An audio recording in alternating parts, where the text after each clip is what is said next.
What's going on, everyone? Talen here, and welcome to another account progression video. Alright, so in this one here, we're going to be getting another tier 2, and as you can see from the screen, we're getting Kid Omega to tier 2. So yeah, I finally got around to finishing up his gears here. It took quite a while because I was getting the last remaining BIOS that I needed from the processor in the lab. Got lucky with a few of the danger room clears, getting Kid Omega as one of my first clears, but besides that, it was a pretty slow process. Well, I mean, I did get lucky overall, so it could have definitely been a lot slower because a lot of my rolls on the gear were actually low. So I was kind of surprised by that because normally I don't have the best of luck when rolling gears, but he seemed to cooperate with me. So let's take a look at him first. So for his skills here, we have everything leveled up except for the second skill. The first skill, you get the damage accumulation, so you want to level that one up. The third skill, you can get by without leveling that up, but it basically just gets the all speed to -10, and then it increases the bleed damage, which will not apply to world bosses, so it's not super important, but it can be useful in Shadowland just to, I don't know, maybe stall them out, but he doesn't really need that extra help anyway because his skills are actually very safe in terms of iframes and then having immunity on the first skill, and then the fifth skill also has invincibility. The fourth skill here has the decreased mind resist, but it does not apply to world bosses, and then we have increase all attack, all speed, and crit damage. The all speed is only plus 1%, so nothing to really kind of write off there. You just want to still put some speed on him if you can afford to.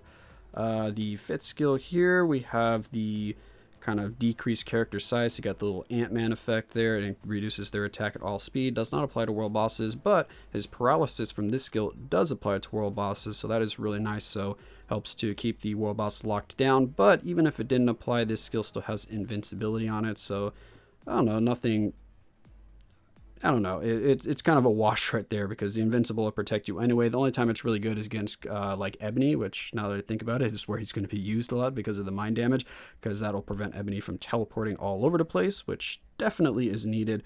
And then he has a leadership for himself as well, so self-buffing leadership. He's got the only mind damage leadership in the game, 40% right there, which is actually a bit low because you can get like an all attack leadership with 45%. So I don't know, it doesn't seem too worthwhile to use his leadership unless mind damage scales better than all attack maybe for leaderships. I'm not really sure about that. I've never really looked into that, if elemental leaderships are more valuable than, say, the just straight energy attack, straight physical attack, or all attack. If anyone knows, I'd be curious if you want to leave a comment below and let me know if they do affect the damage differently. I have not done anything with the type enhancement, but that's because we have not realized his potential. For his ice weight set, we just have a 6-star set here for overdrive because I wanted that attack speed for him, because he doesn't really need, well, actually he does need attack speed, I think, because he didn't get an attack speed boost besides that 1%, unless I'm mistaken that somewhere.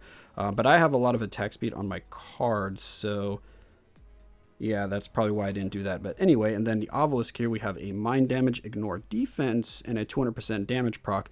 And I was actually really lucky with this obelisk here to getting that ignore defense, because if you took a look at his gears here, none of his gears have ignore defense or skill cooldown, the two stats that you want to cap. So he's kind of hard to get those two caps, so that's why I wanted a little bit of help there. And the ignore defense is already lower than I would say the average person on my cards, so I was not too lucky with my ignore defense. Been trying to reroll cards on the side, but they are not cooperating with me, so that's what I'm stuck with for now. So that's why I rolled this to skill cooldown, and then that extra 25% ignore defense right there is very, very nice for me in particular. So that made it so I don't have, as you can see, any Uru on him. And if you look at the stats here, I should be pretty close to cap. Oh yeah, I'm capped on the ignore defense, and then I'm about 2.5% off on the skill cooldown, which is usually not enough to really mess up anyone's skill rotations. Only a very few characters actually hard cap need that 50% skill cooldown. Usually you can get away with 47, 48, or 49% and still be safe in terms of keeping their skill rotation on point. His crit rate and crit damage are quite low. His attack speed is actually lower than I thought it was going to be. I thought it'd be a little bit higher than that. But anyway, I haven't done much work on him. As you can see, he's kind of just ready to tier 2, and that's what I'm doing right now. So let's go ahead and use a tier 2 ticket on him and get him ready to go. Still got 7 of those things, so can tier 2 a few more characters if I want to. which is nice. So there we go. Boom. Kid Omega tier 2. We got the Omega power here. So let's see what his tier 2 is giving him. It is increased skill damage 15%, bonus damage by 45%, immunity to incapacitation effects, and then when debuffed, he removes debuffs for 5 seconds on a 20-second cooldown. I mean, I guess that's nice for short fights, but you have 15 seconds of downtime there. Still, I shouldn't be complaining. Getting rid of debuffs is really nice, especially if you get hit by like those blade twisters or something like that every time they spawn, because they could spawn every 20 seconds for all I know. I don't keep track of that. It feels like it's more like every 10 seconds though, at the rate that I get stunned by those things. But anyway, there we go. They call me a genius. So there we go. Kid Omega is tier 2. So now that we have him freshly tier 2, let's go ahead and try him out a little bit and see how he does with the kind of current build I have for him, because I'm curious to see how well he'll perform for me, because a lot of people are having really good results with Kid Omega, and this is going to be the first time that I get to try him out. So let's go ahead and hop into a little bit of gameplay. Alright, so here we are at World Boss Ultimate. We're going to be going against Ebony Mob because Kid Omega does have elemental damage, so this will be the best matchup for him. We're going to use his own leadership in this case, because then we can throw in 2 support characters. So we have Wave and we have Valkyrie as the 2 supports here. We're going to be using just my normal strikers that I use for Ebony Maw here. We have 2 mind control, we've got a 2 defense down, and then we have Jean in there. So let's go ahead and load that up. Well, Jean also counts, I guess, as a mind control. She has a chance for that second skill to go off.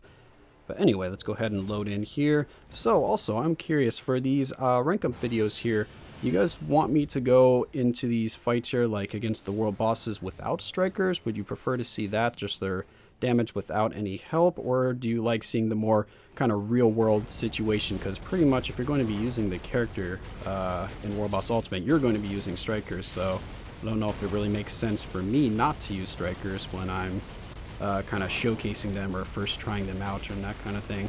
But I'm curious to know what you guys think about that. Oh, well, there goes our damage proc, so our skill rotation is messed up a little bit here. So let's go ahead and just take that there. Let's get our immunity up and then see if we proc here. Yeah, a little bit of a proc there. So also, as you can tell, this is one of my very first times using, oh, there we go. We got some all defense down there, using Kid Omega, so I'm kind of just trying out skill rotations, so I'm not saying that the rotations that I'm using is anything close to optimal. And are we getting rained on by meteors? Yes, we are. We paralyzed him, but the meteor still got us.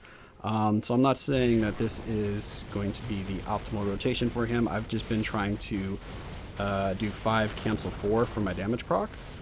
But since 5 is on an 8-second cooldown, as you can see right there, a lot of times 5 just procs right away. But then 5 still does great damage, so I mean, you can still just use 5 as your skill, but 5 cancel 4 seems to do, oh gosh, a lot more damage. If we can get the, where's our proc at?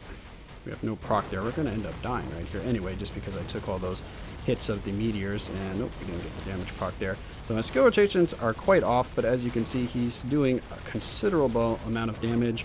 A lot of that is just he has really good damage, and then having these all defense down strikers kind of augments that quite a bit, because without these all defense down strikers, I did play him a little bit before this run that you're seeing here, just to see what stage I wanted to do for the video here.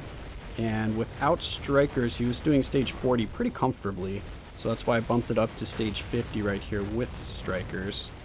Oh, is that dot damage going to kill us? Actually, his tier 2 passive has probably been coming in handy quite a bit here to remove those debuffs. Oh, never mind. There we go. To remove those debuffs. But if we didn't take those hits at the start there, he definitely would have cleared this easily.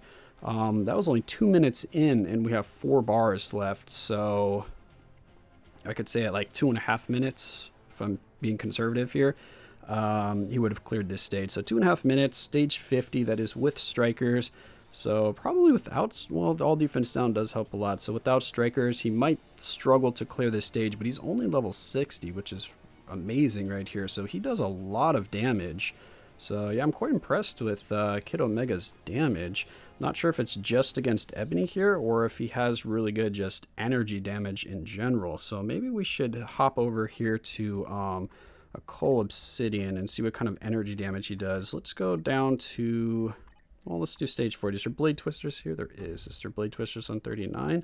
There isn't. So we're going to do stage 39 here. We'll use the same strikers just to keep it consistent here. And let's see how his damage looks against Coal Obsidian.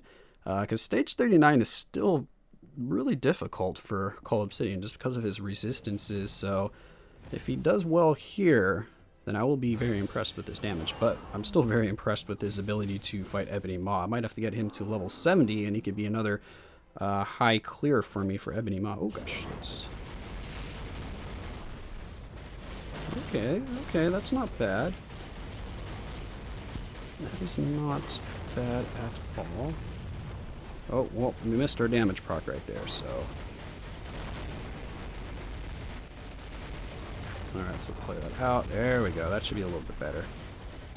Not a ton of damage.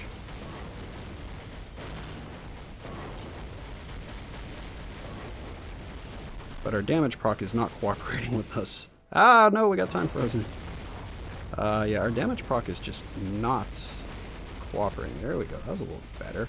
So it's getting like half a bar's worth of damage, I think, with the damage proc actually going off correctly. Do we get more damage if I just...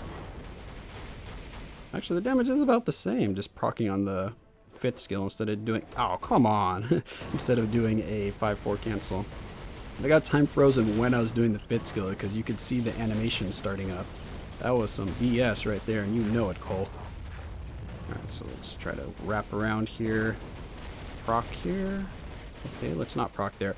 Yeah, his damage was okay there for stage 39. So yeah, I mean, Kid Omega, he just seems really, really good. So I definitely would kind of slow drip him, work him up with the processor bios right there, because he seems well worth the rank up to get to tier 2. So I would definitely work on him if you have the opportunity. He's going to perform very, very well against Ebony Maw, and he can still do well against Cole here. It's just I jumped in right away. I just need to tweak the rotation a little bit, but I'd probably want to space out the invincibility on his 5th skill a little bit more with the damage immunity on the 1st skill, and then maybe use the 2nd skill at the end of my rotation instead of in the middle of my rotation there to get that iframe to stall out for a little bit more.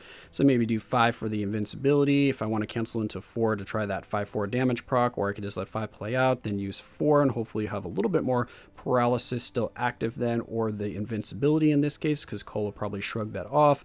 And then I can do the 3rd skill into the 1st skill for the damage immunity, and then I could do the 2nd skill when the damage immunity from the 1st skill wears off, and jump back into the 5th skill. So I could do something like that for Cole. For Ebony, just try to get your damage proc on the 5th or the 4th. Seems like a really good strategy. Yeah, so overall, I'm really happy with Kid Omega. He seems like a very, very strong mind damage and energy damage character. So yeah, I would work on him if you could, but that's going to be it for this video here. Kind of my first impressions and thoughts of Kid Omega. Hope you guys enjoyed, and of course I will catch you in the next one.